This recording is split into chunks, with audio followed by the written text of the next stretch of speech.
Hi guys, today we're going to go over seams. We haven't touched on seams yet, and it's a really important part of sewing.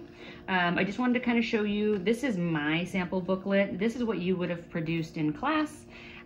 This is one of the handouts that's in the Welcome Week module. So you can kind of see these are all the samples we're going to go through. You guys already did the basic stitches and the decorative stitches. Now we're going to go over the basted and regular seams.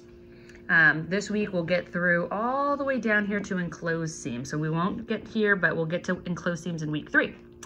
And I'll just kind of give you an example of the way that we do it. We just kind of do page by page. You guys are going to do the same thing, but you're just not going to end up turning in the binder to me. So right now we're working on plain seams. There are 2 different samples that you're going to do. You're going to do a plain seam that's a regular seam, and then you're going to do a plain seam that is a basted seam. And they're essentially done exactly the same way. The only difference is the seam is stitched with a regular length on a regular seam, and it's a long basted length on a basted seam. So this is what you're going to produce, really simple. What a seam is, just like a seam if you were doing, I don't know, maybe construction in your home, or if you were, connecting tiles. A seam is where 2 things come together and become one. So the idea with seams is that they should be so flat and so smooth and so well sewn that it almost appears to be one piece of fabric. So this would be from the pretty side or from the right side of the fabric. And really it should look like it's just kind of one piece from a distance. And that's what it appears like. This is why it's important to know if you have like a direction to your fabric or not, because you want to make sure when you're seaming things that you're not putting, happy faces side up and then upside down on the other piece. So again, seams are the connections, putting 1 or 2 or 3 or 4 or 5, however many pieces together, and making them into one piece or one garment. So again, we're going to do a regular seam with a regular seam length, and then we're going to do a basted seam with a long length. So we're going to go through those 2 right now. Also, yours would not be this big. Yours would not be this fat if you were to turn it in. Mine just has numerous versions of each sample, so that's why it's so large. Okay, so I'm just gonna go ahead. I've threaded my machine, it's turned on. I'm just on a regular stitch right now, so that's what I'm gonna start with. I'm gonna start with my stitch length at about 2.5 or 3, and I'm going to take 2 3 by 6 inch pieces. So again, in the module, there's examples of the sample sizes that you want to use. These are 3 inch by 6 inches, and you'll need 2 of them. Keeps it simple, keeps it organized. And what I want to do is I want to connect these 2 to make them into one. So I'm going to start by putting the pieces pretty sides together. So the right side, not the wrong side of the fabric, but the right side of the fabric is going to touch. And that's how we work with seams most of the time. There are some special times when you don't do that, when you actually do it the opposite way, but those we won't get to until intermediate. So for now, we're gonna work with pretty sides touching, and I'm gonna get the raw edges even. So you'll see that here, I'm pushing it so that the edges are perfectly even all the way across. Don't let part of it kind of slip down. Don't let part of it go too high. You want them even, okay? And then I'm gonna pin it. So now you definitely need your pins. So what I'm gonna do is when I pin for stitching, I am going to put my pins perpendicular to the stitching line. Now the stitching line is gonna go along the length of this piece. That way it's nice and, good practice. So I want my pins to be perpendicular, opposite of that stitching line. And the reason why I want them opposite is because it's a lot easier for me to sew that way. As you're sewing, you can kind of let the needle come down, and you can move them out of the way really quickly when they're perpendicular. If you put them parallel, let's say, like this, or even like this, there could be an issue. When you go to stitch, if you have them again perpendicular, it's easy to just kind of pull your needle out. And if you forget and you're going really fast and you accidentally land on, let's say, one of the perpendicular ones, it's really unlikely that you'll snap the needle because there's only a tiny bit of metal in the way. But if you're stitching and you're going kind of fast and you get to this point where there's the ball of the needle, or ball of the pin, I'm sorry, under the needle, then it's very likely that you'll break your needle, break your pin, and kind of smash your fabric. So you definitely don't want to put them parallel with the pin up, and you don't even want to put them parallel with the pin down, because then again, now you have metal on metal continuously for a good, 1.5 inches. So be careful, make sure that you're pinning correctly. And again, the correct way to pin is perpendicular, down, and then back up. And you're only gonna wanna pin, I don't know, maybe every 1.5 inches, 2 inches or so. You don't need a ton of pins. Unless it's a really curvy seam, every inch or two is totally fine. So I've got 4 pins in there. 1, 2, 3, 4. My raw edges are even, and again, my pretty sides are touching. And I'm ready to make my first stitch, my first seam. Okay, so what I'm gonna do is, again, I've got my machine preset. It's already threaded up, it's ready to go. I'm on a regular stitch. My stitch length is anywhere from a 2.5 to a 3. And I'm going to go ahead and I'm gonna place my fabric under the needle. Now, when I place it under the needle, I am going to pay attention to the throat plate or the stitch plate now. So again, this is the stitch plate or the throat plate. It sits under the needle and it has all of these little markings or, engravings in them. So what you want to do is you want to find on your machine where 5/8 of an inch is. Now I know 5/8 of an inch is kind of a weird number, weird measurement, but it's crucial to sewing. So when we use commercial patterns, we use 5/8, and that's right here where the blue dial is. It's a little bit bigger than 1/2 inch, so it's actually quite a large seam allowance, and we only use it for beginning sewing because we know that beginners need a little bit of extra room. Inside of your commercially made garments, it's a lot less. It's anywhere from 3/8, which is pretty little, to 1/4 of an inch if it's maybe knitwear. So 5/8 is, again, quite a bit, but it's perfect for beginners and it's what commercial patterns use. So that's what we're gonna use. So in order to find 5/8 on your throat plate, you need to place your seam gauge underneath your needle. Find the little hole, so the little hole where my needle falls down is right here. So I'm gonna put the edge of the seam gauge on that hole and I'm going to line up 5/8 and I'm gonna find where 5/8 is on my stitch plate. So right here, you'll see that right on this line right here is where 5/8 lands. I've actually put a little bit of Scotch tape on there just because it's see-through. I can see the other stitching lines, but it's still enough for me to know, okay, this is where 5/8 lands. So I've put a little Scotch tape on. You may want to do that, or you can even take maybe like a Sharpie and color a line if you want. But definitely figure out where 5/8 is on your machine. So I'm gonna go ahead and put my fabric under my foot. And instead of letting some of the material come forward, I'm gonna put the fabric all the way to the back of the machine. So I'm gonna make sure that the needle is gonna land right at the edge of the fabric. This is gonna be a regular seam. So I wanna start from one end and I wanna go all the way to the other end. And one thing that I wanna make sure that I do this time that I haven't done before is I wanna make sure that I back stitch. And for me, my back stitching button is right here. And in order to activate it, I have to hold it down. Yours may be different. Yours may be a button that you just hit once and it does it for you. Yours might be a lever on the side that you have to push down. But just make sure that you find this back stitch indicator. That little like reverse button makes the machine throw the fabric towards the back instead of forward. So make sure that you know how to reverse stitch. Okay. And now I'm gonna start sewing. I'm gonna start by showing you how you're gonna backstitch properly. And I'm sorry, my light is out on my machine or else I'd have it a little bit brighter down there for you. So I'm gonna start by preparing for my backstitch. So what I'm gonna do is I'm gonna do 2 stitches forward. So I'm gonna work forward, 1, 2. So here we go. I'm on 5/8. My raw edges are there, I'm pinned together. I'm gonna just do 2 stitches, 1, 2. And then I'm gonna go ahead and I'm gonna push my back stitch button so that I can go backwards 2 stitches. So I'm gonna go back, 1, 2. Now what I'm gonna do is I'm gonna move forward. So I'm gonna go ahead and move forward 2 more stitches, 1, 2. And so if you kind of did the math there, I went forward 1, 2, backwards 3, 4, and forwards 5, 6.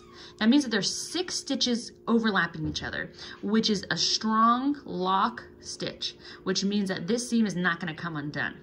You don't want to do any more than 6 stitches in that area. You want to do anywhere from 4 to 6. So at the end of it, I'll show you how to do only 4 stitches back stitching. But this is, you know, you really only have 4 to 6 stitches. Don't go any more than that or else it gets too bulky. If you do any less than 4, then you chance it coming undone. So just be mindful of that. So as I'm stitching, I'm watching my stitch plate. I'm removing my pins. I'll get those over here so it's easier. And I'm just, again, making sure that I have a hand in front and back, and I'm paying attention to that Scotch tape or to my throat plate or whatever it is that's my marking for 5/8. And I'm keeping that line as straight as possible. And when I come up to my pins, I'm gonna pull them out and toss them onto my pin cushion and keep going. Again, I'm gonna come to my pin, so I'm gonna toss it and I'm gonna keep sewing. And you can kind of see that back here, we've got this nice straight stitch happening. It looks really clean. I'm almost done. And I'm coming to the very end. And here's where I'm gonna do just 4. So I'm gonna go ahead and I'm gonna go to the very end of the fabric. So that's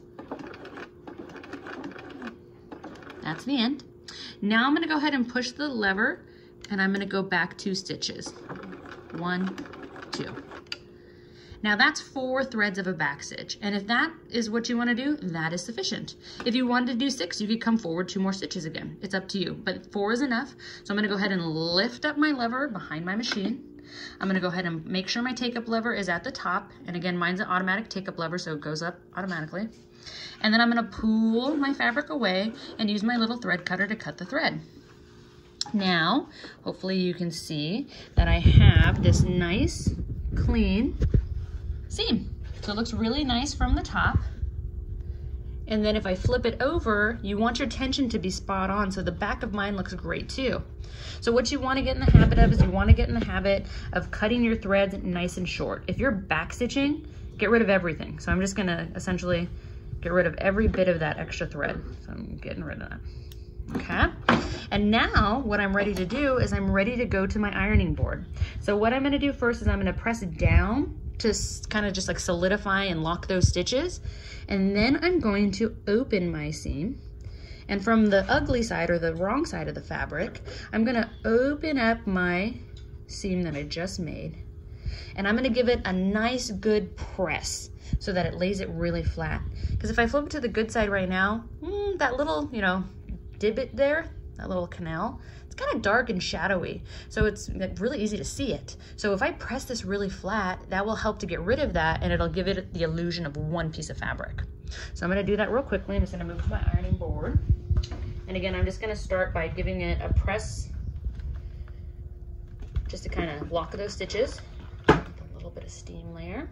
And then from the inside, the wrong side, I'm gonna open up this seam and I'm gonna give it a nice good press. And I'm using just a medium weight cotton fabric, so you can totally feel free to use steam if you're using a natural fabric, so you can give it a little steam if you'd like. And again, when we press, we're physically putting pressure down, giving it a little bit of steam so that it lays really flat. If I flip this over, now you can see that that illusion of like that bulk is a lot smaller. So if I were, you know, doing a really good job, I would have matched up my stripes and that would have helped too with making it look like one piece of fabric.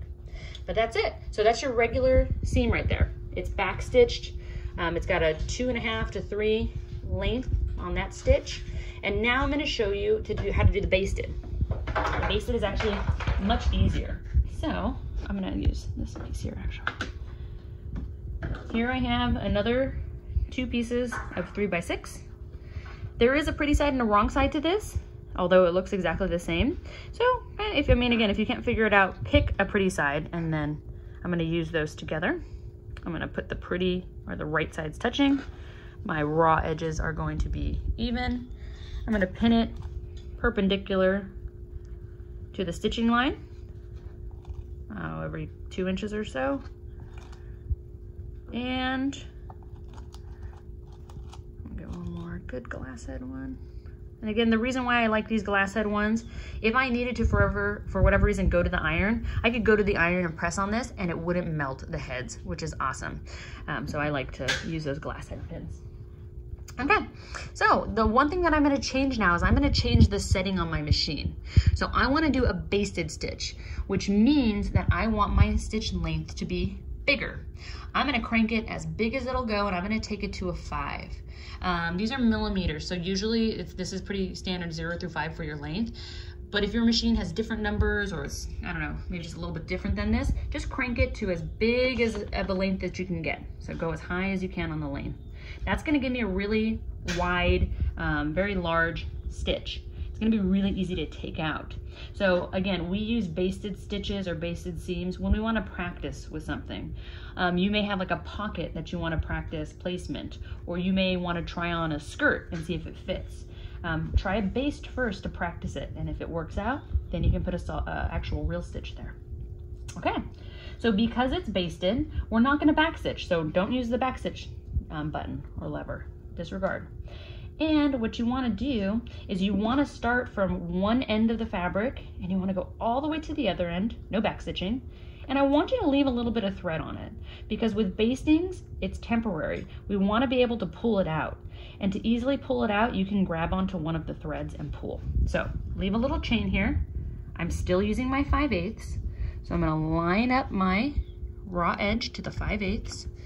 I'm gonna make sure that I'm at the very edge of the fabric because I want the whole thing to be basted.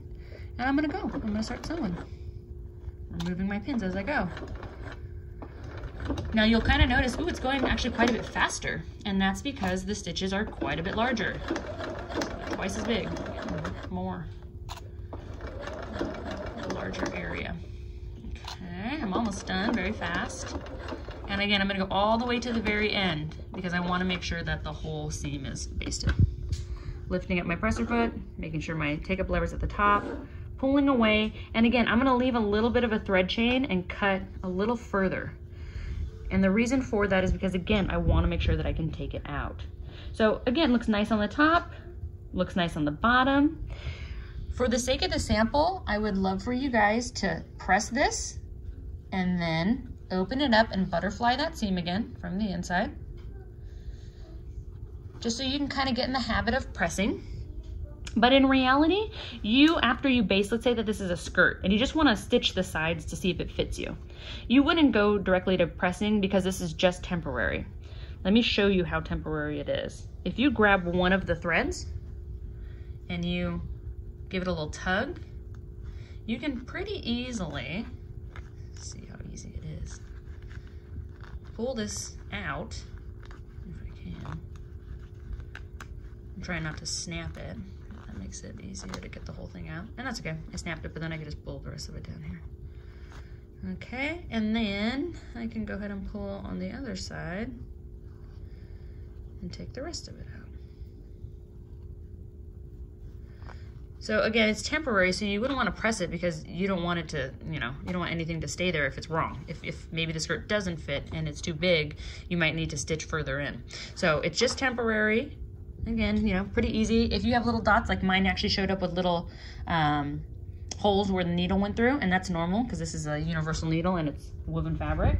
A real quick little press job, and that really does help to get rid of all those little holes for you. So again, for the sake of your sample, please do it like this one where you baste from top to bottom, steam it to seal it, and then butterfly the seam open. Okay, that's it.